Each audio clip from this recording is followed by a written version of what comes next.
একদা এক সুন্দর জঙ্গলে এক বিশাল নদীর ধারে বাস করত এক খিটখিটে কুমির দম্পতি। এই দুই কুমিরের একটা মস্ত বড় সমস্যা ছিল। তারা সব সময় এক অতি চালাক শিয়ালের কাছে ঠকে যেত। শিয়ালটা সব সময় তাদের থেকে এক কদম এগিয়ে থাকতো, আর কুমিরগুলো শুধু মাথা চুলকাতো আর গজগজ করত। উফ, এটা অসহ্য! আমরা কিছুতেই ওই ধূর্ত শিয়ালটার সাথে বুদ্ধি দিতে পারছি না। সে আমাদের প্রতিবার ঠকায়। আর না, আমি একটা সিদ্ধান্ত নিয়েছি। ও, এবার কি সিদ্ধান্ত নিলে প্রিয়?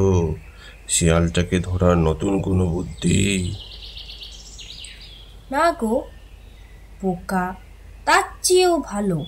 যখন আমাদের বাচ্চা হবে, আমরা তাদের স্কুলে পাঠাবো।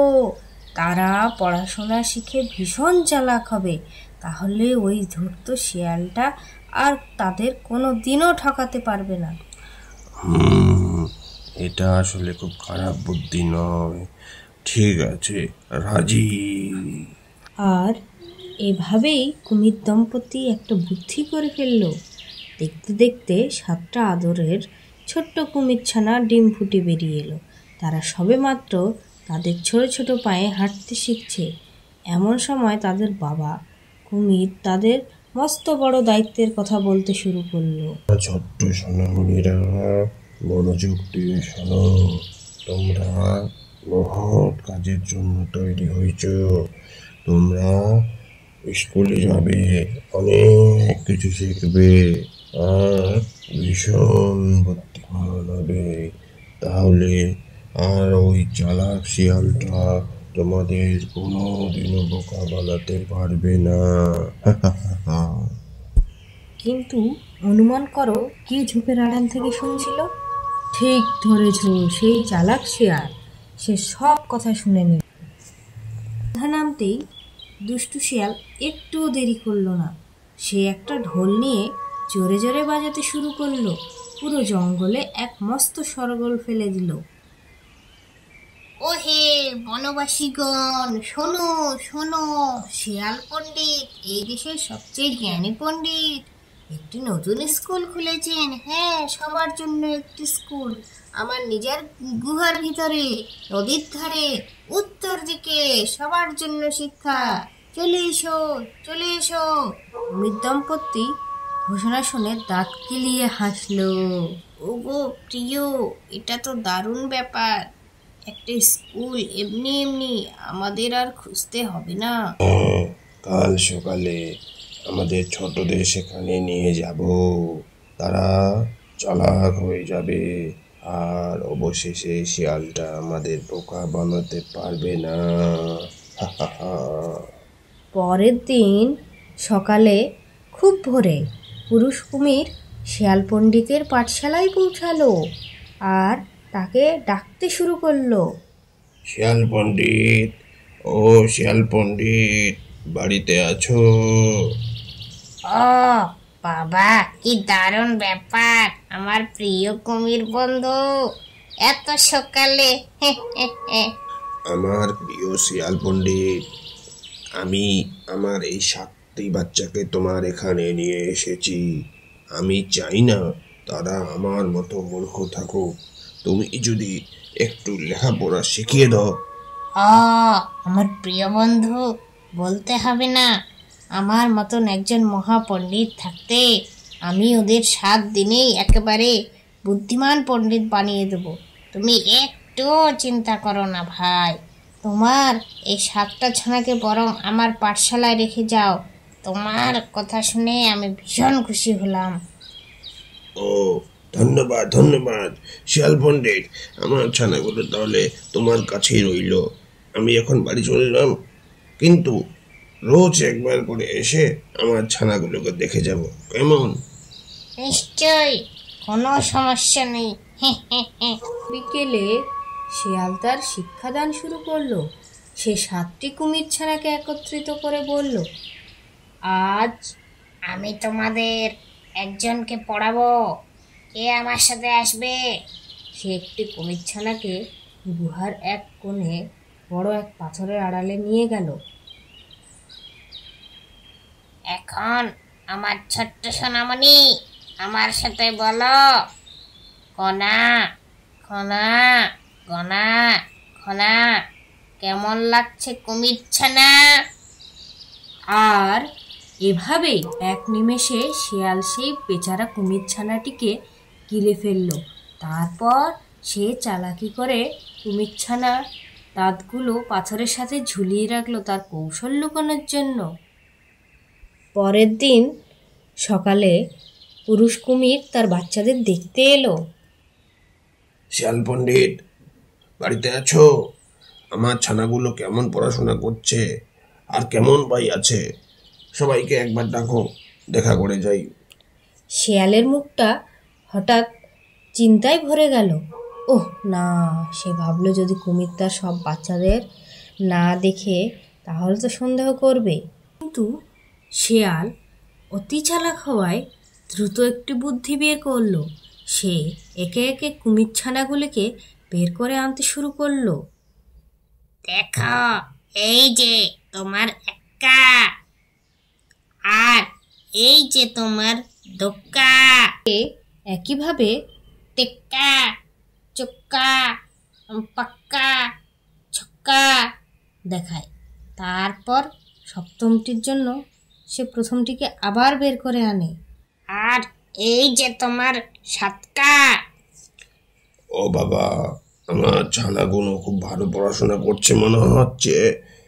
আমি এখন যাই, কাল আবার আসবো। কুমির যেই চলে গেল, শিয়াল তার ধূর্ত স্বভাব অনুযায়ী সেই সন্ধ্যায় আরও একটি কুমির ছানাকে খেয়ে ফেলল। এটা দিনের পর দিন চলল। কুমির আসতো, শিয়াল তার চালাকি করত, একই কুমিরের ছানাকে বারবার দেখাতো, আর প্রতি সন্ধ্যায় আরও একটি কুমির ছানা শিয়ালের পেটে চলে যেত।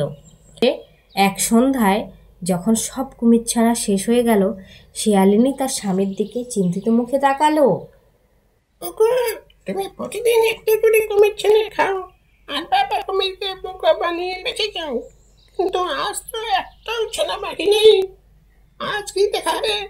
নিজের বাচ্চাদের দেখতে না পেলে কুমির তো আমাদের ধরেই খাবে।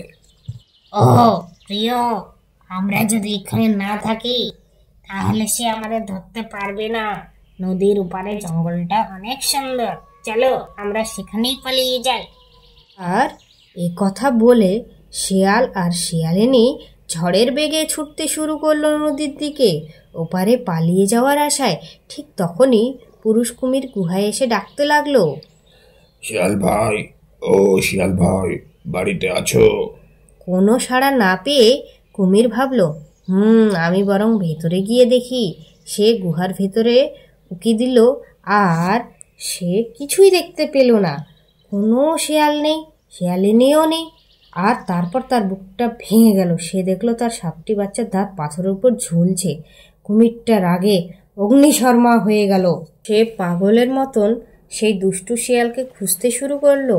খুঁজতে খুঁজতে অবশেষে নদীর পাড়ে লম্বা ঘাসের ফাঁক দিয়ে উঁকি মেরে কুমির দেখলো। শিয়াল আর শিয়ালিনী ধীরে ধীরে নদীর সাঁতরে ওপারে পালিয়ে যাচ্ছে। আরে, জলের ভেতর কি কুমিরের চেয়ে দ্রুত কিছু ছুটতে পারে নাকি? এক শিয়াল সঙ্গে সঙ্গে বুঝে গেল যে কুমির তাকে ধরে ফেলেছে, কিন্তু চোখের পলকে তার মাথায় একটা দারুণ বুদ্ধি খেলে গেল পালানোর জন্য। ও প্রিয় শিয়ালিনী, কে যেন আমার লাঠিটা ধরে টানছে, মনে হয় পা ধরতে গিয়ে লাঠি ধরে ফেলেছে। আরে তাড়াতাড়ি চলো, লাঠি ছেড়ে আবার পা না ধরে ফেলে। বোকা কুমির এটা শুনে ভাবল, ওহ না, আমি কি সত্যি ওর পা ধরতে গিয়ে লাঠি ধরে ফেলেছি?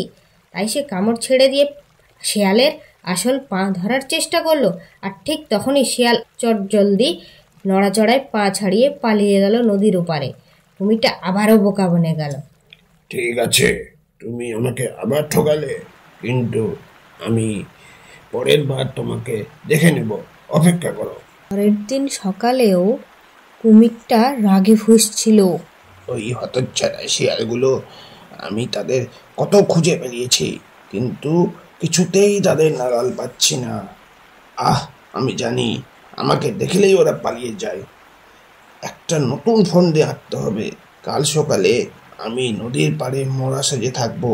ওরা আমাকে মোড়া ভেবে খেতে আসবে, আর তখনই আমি ওদের ধরে ফেলবো। পরের দিন শিয়াল ও শিয়ালিনী কুমিরের কাছে এসে দেখলো কুমিরটা মৃত অবস্থায় পড়ে আছে। ও দেখো, এটা মোরা কুমির, চলো খাই। দাঁড়াও দাঁড়াও, একটু পরীক্ষা করে নি। এটা মরা কুমির ঠিকই, কিন্তু খাবো কি করে? এটা তো বেশি মরে গেছে। যদি একটু নড়াচড়া করতো তাহলে বুঝতাম কিছুক্ষণ আগে মরেছে, তবেই না খাওয়া যেত। বোকা কুমির এটা শুনে ভাবলো, আমার মনে হয় একটু বেশি নড়াচড়া করা উচিত, না হলে ওরা কাছে আসবে না। তাই ধীরে ধীরে সে তার লেজ নাড়তে শুরু করলো, আর ঠিক তখনই চতুর শিয়াল তার লেজ গুটিয়ে পালিয়ে গেল। তুমি আমাকে ভীষণ ঠকালে। আচ্ছা, তোমাদের পরে দেখাবো। পরের দিন কুমির কিছু লক্ষ্য করলো। আরে, শিয়ালটা তো প্রতিদিন এই পুকুরের পাড়ে জল খায়। আজ বেটাদেরকে দেব উচিত শিক্ষা। আমি পানির নিচে ডুবে থাকবো। যখন এই শিয়াল পানিতে মুখ লাগাবে, খপ করে ধরে ফেলবো। শিয়াল পুকুরের কাছে এসে জলের দিকে তাকালো। শিয়াল শিয়ালিনীর দিকে তাকালো আর জোরে জোরে বলতে লাগলো, ও প্রিয়, জলটা ভীষণ পরিষ্কার দেখা যাচ্ছে, মনে হয় কুমির আছে। পরিষ্কার জল তো আমরা খাই না, তাই একটু ঘোলা হলে ভালো হতো। বোকা কুমির এটা শুনে ভাবলো, জলটা একটু ঘোলা করে দিই, তাহলে হয়তো খেতে আসবে। কুমিরের এই বোকামির জন্য শিয়াল আবার পালিয়ে গেল। পরের দিন কুমির তখনও দৃঢ় প্রতিজ্ঞ ছিল। কাল পানির নিচে ছিলাম, তাই দুষ্টু শিয়ালটা টের পেয়ে গেছিল, কিন্তু আজ কাদার নিচে থাকবো। দেখি কি করে টের পাই। এই কাদার নিচে মনে হয় কোনো কাঁকড়া নেই, থাকলে দুই একটা ভাসতো। অমনি বোকা কুমির একটা কাঁকড়া ধরে পানির উপরে ভাসিয়ে দিল, আবার চতুর শিয়াল পালিয়ে গেল। অবশেষে হাল ছেড়ে দিল। না না না, এটা আর সহ্য হচ্ছে না। আমি লজ্জিত। আমি বারবার ওই শিয়ালের কাছে ঠকে যাচ্ছি। এবার থেকে আমি শুধু আমার নিজের বাসাতেই বসে থাকবো। তাহলে আমার প্রিয় বন্ধুরা, চতুর শিয়াল আর বোকা কুমিরের গল্পটি তোমাদের কেমন লাগলো? কখনো কখনো সবচেয়ে শক্তিশালীরাও বুদ্ধির কাছে হার মানতে পারে। আর মনে রেখো, বুদ্ধিমান হওয়া ভালো, কিন্তু নিজের বুদ্ধিকে কখনো অন্যের ক্ষতি করার জন্য ব্যবহার করা উচিত নয়। বন্ধুরা, তোমরা এরকম 3D ভিডিও দেখতে চাইলে এবং শুনতে চাইলে আমাদের চ্যানেলটি সাবস্ক্রাইব করো আর একটি করে লাইক দিয়ে যেও। ওকে, বাই।